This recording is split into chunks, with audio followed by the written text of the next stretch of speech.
नमस्कार मित्रों, स्वागत है आप सभी का रंस एजुकेशन पॉइंट में। साथियों, इस चैनल पर आज से एम लक्ष्मीकांत की संपूर्ण विश्लेषण शुरू होने वाली है। इसलिए आप सभी साथियों से एक रिक्वेस्ट है, आप ज़्यादा से ज़्यादा इस क्लास को शेयर करें और हो सके तो आप इस चैनल को सब्सक्राइब कर लें और बेल आइकन को प्रेस कर लें, जिससे हमारी वीडियो की नोटिफिकेशन सबसे पहले आप तक पहुँचे। तो चलिए बिना कोई समय गवाए, बिना किसी देरी का इस क्लास को शुरू करते हैं। एम लक्ष्मीकांत का पहला चैप्टर है ऐतिहासिक पृष्ठभूमि। हम लोग इसी चैप्टर से पढ़ना प्रारंभ करेंगे। तो चलिए स्टार्ट करते हैं। भारत में ब्रिटिश 1600 ईस्वी में ईस्ट इंडिया कंपनी के रूप में व्यापार करने आए। भारत में ब्रिटिश 1600 ईस्वी में ईस्ट इंडिया कंपनी के रूप में व्यापार करने आए। महारानी एलिजाबेथ प्रथम के चार्टर द्वारा उन्हें भारत में व्यापार करने के विस्तृत अधिकार प्राप्त थे। कंपनी, जो अभी तक सिर्फ व्यापारिक कार्यों तक ही सीमित थी, 1765 में बंगाल, बिहार और उड़ीसा के दीवानी अर्थात राजस्व एवं दीवानी न्याय के अधिकार प्राप्त कर लिए। इसके तहत भारत में उसके क्षेत्रीय शक्ति बनने की प्रक्रिया प्रारंभ हुई। 1858 में सिपाही विद्रोह के परिणाम स्वरूप ब्रिटिश ताज ने भारत के शासन का उत्तरदायित्व प्रत्यक्ष अपने हाथों में ले लिया।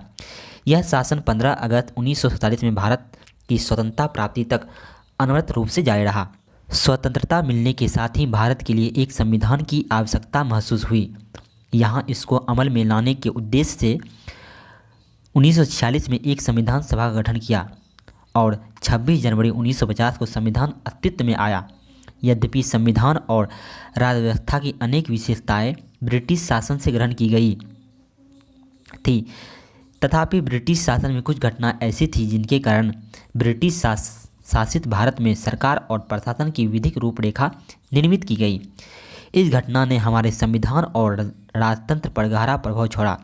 उनके बारे में विस्तृत व्याख्या 2 शीर्षकों के अंतर्गत कालक्रमबद्ध रूप से दी गई है। पहला है कंपनी का शासन, जो कि 1773 से 1858 तक चली। दूसरा है सम्राट का शासन, जो कि 1858 शुरू हुई और 1947 तक, यानी भारत के आज़ाद होने तक रही थी। पहला हम लोग पढ़ते हैं कंपनी का शासन। 1773 का रेगुलेटिंग एक्ट। इस अधिनियम का अत्यधिक संवैधानिक महत्व था। यथा भारत में ईस्ट इंडिया कंपनी के कार्यों को नियमित और नियंत्रित करने की दिशा में ब्रिटिश सरकार द्वारा उठाया गया यह पहला कदम था। इसके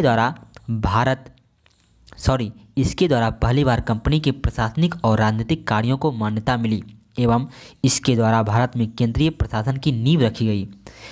इस अधिनियम की प्रमुख विशेषताएं इस प्रकार थी। इस अधिनियम द्वारा बंगाल के गवर्नर को बंगाल का गवर्नर जनरल पद नाम दिया गया और उसकी सहायता के लिए एक 4 सदस्यीय कार्यकारी परिषद का गठन किया गया। उल्लेखनीय है कि ऐसे पहले गवर्नर लॉर्ड वारन हेस्टिंग्स थे। इसके द्वारा मद्रास एवं बम्बई के गवर्नर बंगाल के गवर्नर जनरल के अधीन हो गए, जबकि पहले सभी प्रेसिडेंसियों के गवर्नर एक दूसरे से अलग थे। अधिनियम के अंतर्गत कलकत्ता में 1774 में एक उच्चतम न्यायालय की स्थापना की गई, जिसमें मुख्य न्यायाधीश और 3 अन्य न्यायाधीश थे। इसके तहत कंपनी के कर्मचारी को निजी व्यापार करने और भारत लोगों से उपहार और रिश्वत लेना प्रतिबंधित कर दिया गया। इस अधिनियम के द्वारा ब्रिटिश सरकार का कोर्ट ऑफ डायरेक्टर्स के माध्यम से कंपनी पर नियंत्रण सशक्त हो गया। इसने भारत में उसके राजस्व, नागरिक और सैन्य मामलों की जानकारी ब्रिटिश सरकार को देना आवश्यक कर दिया गया। नेक्स्ट पढ़ेंगे हम लोग 1781 का संशोधन अधिनियम। रेगुलेटिंग एक्ट ऑफ 1773 की खामियों को ठीक करने के लिए ब्रिटिश संसद ने एमेंडमेंट एक्ट ऑफ 1781 पारित किया, जिसे बंदोबस्त कानून के नाम से भी जाना जाता है। इस कानून की निम्नलिखित विशेषताएं थीं। पहला विशेषता ये थी, इस कानून ने गवर्नर जनरल तथा काउंसिल को सर्वोच्च न्यायालय के क्षेत्राधिकार से बड़ी अथवा मुक्त कर दिया। उनके ऐसे कृत्यों के लिए जो उन्हें पद धारण के अधिकार से किए थे, उसी प्रकार कंपनी के सेवक को भी उनकी कार्य करने के दौरान की गई कार्यवाहियों के लिए सर्वोच्च न्यायालय के क्षेत्राधिकार से मुक्त कर दिया गया। नेक्स्ट है, इस कानून में राजस्व संबंधी मामलों तथा राजस्व वसूली से जुड़े मामलों को भी सर्वोच्च न्यायालय के क्षेत्राधिकार के बाहर कर दिया गया। इस कानून द्वारा कलकत्ता के सभी निवासियों को सर्वोच्च न्यायालय के अधिकार क्षेत्र के अंतर्गत कर दिया गया।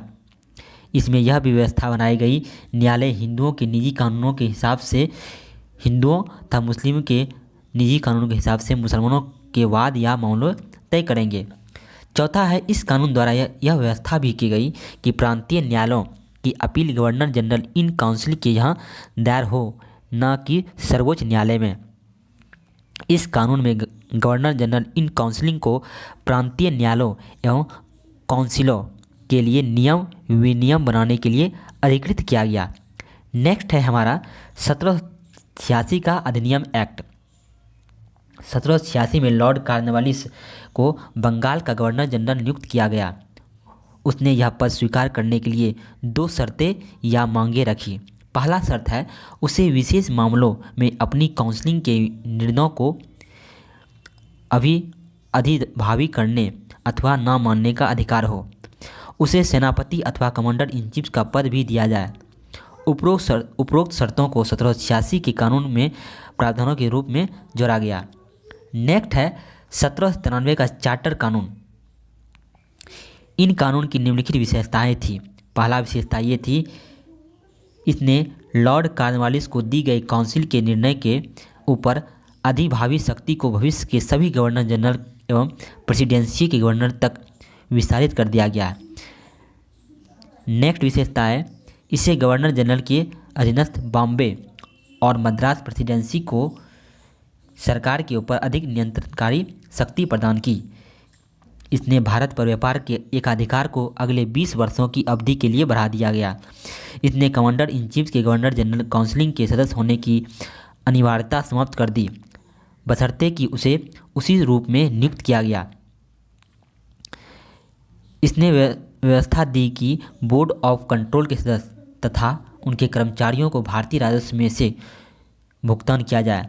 नेक्स्ट हमारा चार्टर कानून 1813। इस कानून ने भारत में कंपनी के व्यापार एकाधिकार को समाप्त कर दिया, यानी भारतीय व्यापार को सभी ब्रिटिश व्यापारियों के लिए खोल दिया गया। तब भी इस कानून ने चाय के व्यापार तथा चीन के साथ व्यापार में कंपनी के एकाधिकार को बहाल रखा। इस कानून ने भारत में कंपनी शासित क्षेत्रों पर ब्रिटेन के राजा की प्रभुता को प्रकट और स्थापित किया। इस कानून ने ईसाई मिशनरियों को भारत आकर लोगों को प्रबुद्ध करने की अनुमति प्रदान की। इस कानून ने भारत के ब्रिटिश इलाकों में बासिंदों के बीच पश्चिमी शिक्षा के प्रचार प्रसार की व्यवस्था दी।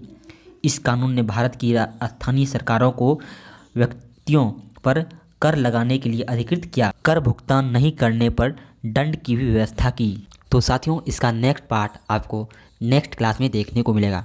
तब तक के लिए आप इस चैनल को सब्सक्राइब कर लें और बेल आइकन को प्रेस कर लें, जिससे हमारी वीडियो की नोटिफिकेशन सबसे पहले आप तक पहुंचे।